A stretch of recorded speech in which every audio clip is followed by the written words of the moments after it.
every time I think I've figured out the boundaries that God can work within, He blows the doors off of those little boxes that I try to put them in. And I often think that they're pretty good-sized boxes, but God's grace just totally transforms.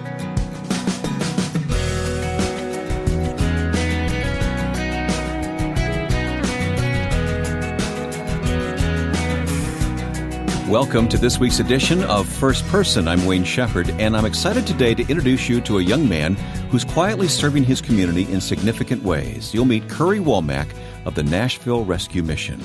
This program, First Person, is on the air each week at this time, bringing you stories of people who have found both personal salvation and a purpose and calling for their life through Jesus Christ. Our website is a resource for additional information about each guest you hear. We're found online at firstpersoninterview.com. Well, I've known today's guest for several years now. Currey Womack, who serves people through the Nashville Rescue Mission, does so humbly and in the name of Christ. Quietly and without a lot of fanfare, lives are often rescued spiritually and physically because of men and women like Currey. It's much more than a meal and a bed, although thousands of beds are provided each month and even more meals. Job training, counseling, Bible studies, and much more go on there, and all over the country in rescue missions every day, often out of the sight of most of us. On a recent trip to Nashville, I sat down with Currey to talk with him about what he does and why he does it. The mission is always a beehive. We have what we call our overnight guests, guys that just come in for a shower. Some will come in for a meal. Some will come in to sleep for the night, and then they'll go out and work the next day. We also have programs. We have long-term programs for men, long-term programs for women. We have, at any given day, we have up to 50 volunteers above and beyond the staff, and it's literally a beehive of activity of all kinds of things going on. Clothing room, people dropping off clothing, people receiving clothing, medical care, classes, counseling, group sessions, trainings. Now, I know you have a beautiful chapel here in the building, and right, because I've seen that in previous visits, but today we're in this prayer room. Right. Kind of an echoey room, which is appropriate, I think. But what goes on here? I mean, obviously prayer, but how do you make use of this room? This room is used a lot, actually. Our men in our program have a full day of activities with their classes, with their counseling, group sessions, and then each person does a chore that puts back into the program. So this gives them a little break. And the guys are very conscientious of each other. If one person's in here, they'll leave him alone until he finishes, and sometimes there'll be a line outside that door. Is that right? Our intention, while it's not a large room, it's plenty big enough for several people, but it's rare. You may every now and then find 2 or 3 guys that'll come in and pray together, but usually it's one at a time, and the guys will keep a prayer journal over there for other people to pray for, and they also keep a praise journal over there of answered prayers. I want to talk more about this rescue mission in downtown Nashville, but I want to talk about you too. Now, I've known you for a few years now, and we've talked previously on the radio, but your story to me is inspiring because God got a hold of you and brought you to this place. Did you ever see yourself, as director of a rescue mission? No, I knew of the mission growing up, but, all I knew at that time is just a bunch of bums in there, and I knew that they had church services, and at that point in my life, that was the last thing I was interested in. I didn't consider myself a bum, so.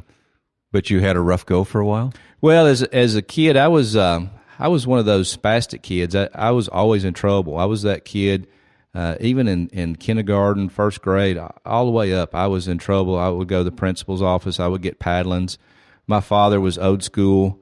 If I got a paddling at school, I got one at home, and it was literally a daily occurrence. People think I'm making it up, but I can remember as a young person at the point of deciding I'm not going to cry anymore because this happens all the time. And Is that right? I knew I was going to get a paddling. I knew I was going to be in trouble. Looking back on it now as an adult, what was driving that? Any clue? I don't know. I've got different theories. I've always been hyperactive. I'm still hyperactive. But you channel into ministry now, don't you? Well, I've learned how to do that. That's been a learning thing, and it helps me to help some of the guys here because I see a lot of that in people. As probably ADD and ADHD, as anybody knows, is a lot of times misdiagnosed. But I think there's a lot of people that have it that they're the same way. They're always in trouble. And so a lot of our guys, I'll get moms that'll call and they'll tell me all about their son, and then the last thing they said, now he has ADD. Is that a problem? I'll say, no, he'll be like most of us here. So, At what point did Christ come into your life, Currey? I was, I guess I was 17, and I was at a church. I was only there because the girl I was dating wasn't allowed to date me because I was one of these troubled kids, and her mom told her, he can come to church, but that's it. And I'd been coming for several weeks and sitting on the back row, the too cool for Sunday school kid, and I knew more and better than anybody that was there. And the service was not, it wasn't one of these guys with charisma or anything. It was very boring, mundane, but the Holy Spirit shot me right in the heart. It's the Spirit's work. Oh, it was, exactly. And it was a turning point in my life. I suddenly realized that I had an identity that I think I'd been chasing after in all different ways before that. How good that you learned that at 17 and not 27 or 37 like a lot of the men you see coming through this. I feel just God's grace in my life in so many different areas.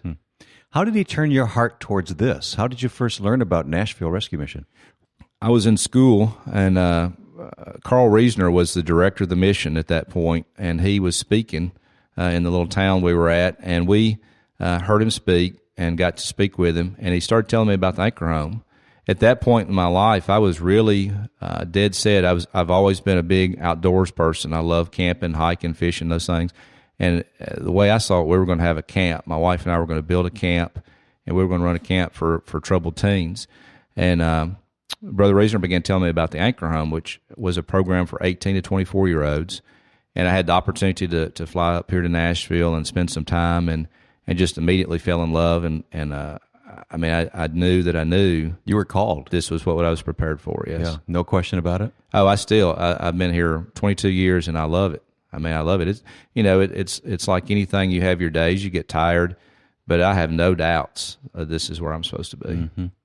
I'm sure you've encountered people with misconceptions about rescue mission work. All the time. What are some of those things? Let's dispel some of those myths today. Well, one of the big ones is that I constantly hear is those guys just need to get a job and work. But some of the hardest working people I've ever met in my life, I've met here at the Rescue Mission. And the working is not a problem for them. It's what they do when they get that paycheck. And so what we look at is a long-term process of working with them. We call our program a life recovery program. We want to deal with the whole person and actually prepare them not just to get a job, but to make a difference in their life, in their family's life, in the community that they're involved in a biblical community, in a church, local church, but also in that community that they live and reside in. And preparing them for that, that's the whole goal of the program. You must have a front row seat to some pretty dramatic stories. We see everything. I tell people there's never a boring moment at the National Rescue Mission, which is when you're this spastic kid, it fits right in because it's almost like an ER atmosphere, and there's always a crisis, or more times than not a perceived crisis that you're dealing with, and it's one of those jobs where as soon as you pull up in the parking lot in the morning, there's usually at least one person that's going to meet you at your vehicle and walk you in. And usually you leave in the evening with somebody walking you out to your vehicle with an issue that they want to resolve before you leave that day. And you can't heal everybody. It just doesn't happen, does it? No. It's got to be disappointing, though. Well, it is, and that's part of it. And I was thinking, interestingly enough, about that this morning in my devotion, about the more I mature as a Christian, the more dissatisfied I am with this world, and the passage in Revelation that talks about that God shall wipe away their tears, I really believe that that's towards us in the ministry because of all the heartache. And, I can remember a point in my life where I was praying for a burden. And sometimes, honestly, I have to go to the Lord and say, I can't carry this anymore, Lord. I can't. And because more times than not, the guys go out of here not doing what the right. We get to see some great success stories, but we also, I go to way too many funerals. It's got to break your heart. Oh, it does. It still does. You never get used to it. You don't. And only God's going to be able to take that pain away. There's no other way. In a very real sense, you're a pastor to these men and women.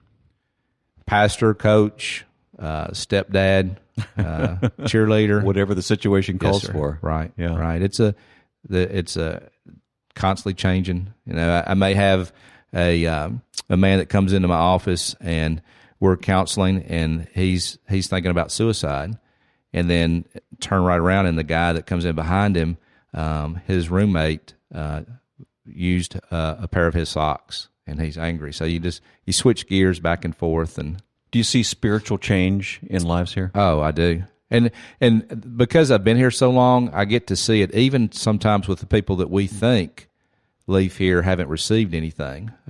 We had a tour yesterday, and I was sharing with them about a young man that he came into the program 7 times, and this young man was always in trouble, and I would reach out to him, and he was like I was. He was just hard-headed, and he knew better.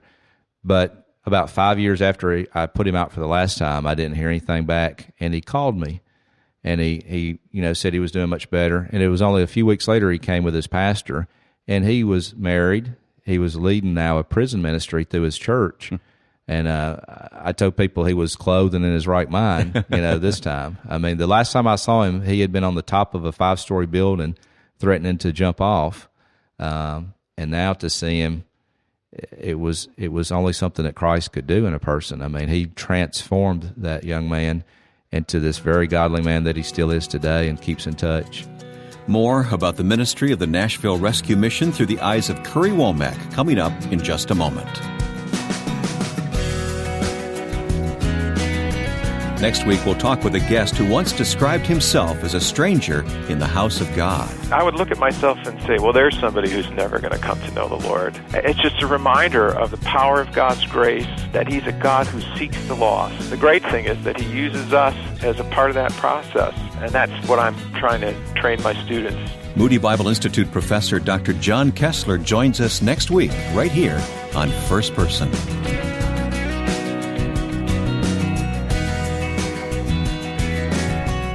Talking with Currey Womack, who's one of the directors of the Nashville Rescue Mission, and we are in the prayer room in downtown Nashville at the Rescue Mission right now. Currey, we've been talking about your ministry here. Take me back to some more of those stories of men and women who come through the doors here that you encounter every day. The first gentleman I ever met, it was my first day here. Still cocky young man, right out of school, and I thought I was going to have all the answers and everything. And the police dropped off a young man and his sister, and their father was a carny and was traveling through. Basically, just stopped and said, "You know what? I don't have time for this anymore. I don't want you." They had never been in Nashville. They were just coming through and scared to death. And we worked with Department of Children's Services at that time, and were able to. He was 17. His sister was only 14. So they must have been terribly frightened and confused. It was heartbreaking to see. There's a different world out there, and even when we think we've seen it all. One of the other things that I enjoy about my job here is it's a continual education. We're constantly learning from these men that come, and the women and families, and just the things that they've seen and their experiences. But it's got to be such an emotional roller coaster for you. It is. How do you deal with that? I guess that being hyperactive, you can change focus pretty quick. If there is an upside to it, it's you can change focus pretty fast. You don't ever forget. But there's always something that needs your attention to change your focus to, and we still pray for our guys. Sometimes I still have to ask a man to leave, and I don't enjoy it, and hopefully I never will. But it's because really the rescue mission for a lot of people is their last stop. Right. I believe it was Spurgeon that said, some people want to live within the sound of chapel bells, but give me a mission a yard from the gates of hell. Yeah. And so a lot of our guys have been in all these other programs and have failed. For those that are old enough to remember, these are Cotter's kids that we've got, and they've been kicked out of Cotter's class, if you can think about that. I mean, everything they've done they've been kicked out of, and so this is our last chance with them. And yet, as we walked into the prayer room today, downstairs or somewhere in the hallway here, there was a wall full of photos. Tell me about that wall Well, of the photos. program's 7 months in length, and the final Friday of each month, we have a graduation for those that have completed that 7 months. And you're right. I mean, we average 11 men, 12 men. We just had 17 in October graduate. We had 11 this past month graduate. How many pictures on that wall out there? Yeah, I haven't counted them. That's a good question. I need to. There's a bunch. It's a long wall. I've never been a numbers person, and we have a It's lot just not of important people to you, here. is it? No, because each one of those is a story, and that's what I see as those stories. And remember, when I look at those faces, and it just brings up stories. And some good, some not so good, some still growing and changing. And I've been here long enough, like I said before, to see people come through the whole process and see God work on them long past there with us. What does it take to get a picture up on the wall? What do they have to go through? That picture represents that they've completed 7 months here. They've averaged about at least 4 hours of chores a day. Their entire mission, the men through the program help prepare the meals for not only themselves but our overnight guests. They do the laundry. Every man that comes to this mission gets a clean set of sheets every night when he comes in. They clean the chapel. They clean the dorms. Then they have classes. They have at least an hour and a half a day of class. In addition to, we have morning devotions and evening chapel. What's a class like? Well, we do basic life skills. We do Bible studies. We do classes on drug addiction, on alcohol. We do classes on sexual addiction. We try to cover the whole gamut to prepare that person for real life. Okay. Classes on money management, classes on being a godly husband, classes on being a godly father, even down to basic math. How to read a tape.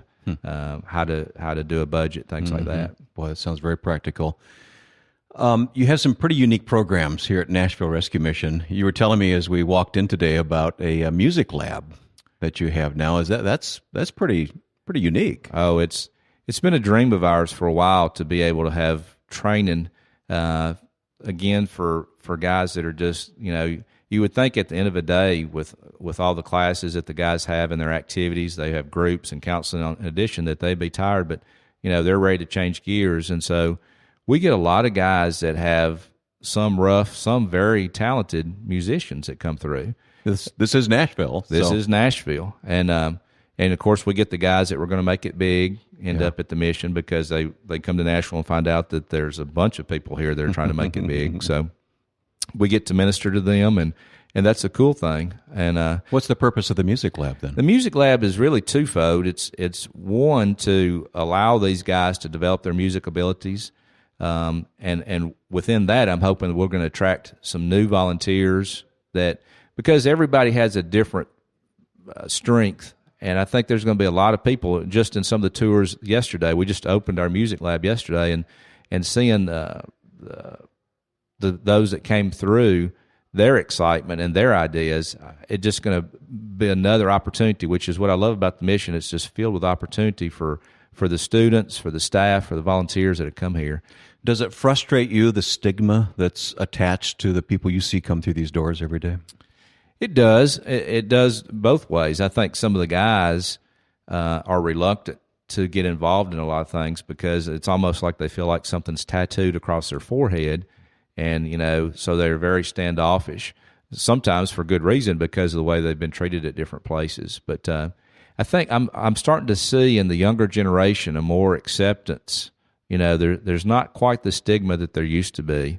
And so I'm starting to see a little bit of difference. And, again, Nashville has just great, great people that really support the mission, support these men. We have some really great churches that come and support us.